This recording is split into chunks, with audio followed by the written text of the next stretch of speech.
rules and what that means.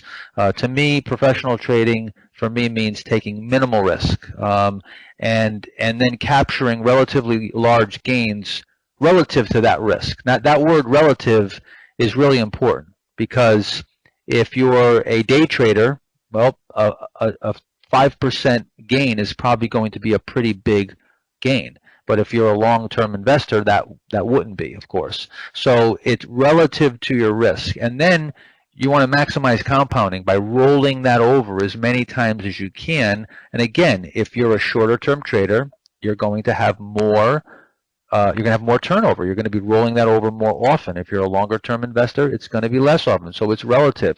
Now, one of the things that surprises a lot of people is that when I tell them that I want to be in the market as little as possible. As a matter of fact, if we circle back to when I won the U.S. Investing Championship, that entire year, I was up 155% that year. And if you looked at the whole year and like averaged out my exposure in the market, I was only in the market about 50% of the time. So if you take 12 months, on average, 6 of those months I was out of the market. So I achieved that return, and many of my big return years have been achieved with being out of the market. And that's because when you're in the market, you're at risk. So I'm trying to be in the market at specific particular times. And that leads me to the first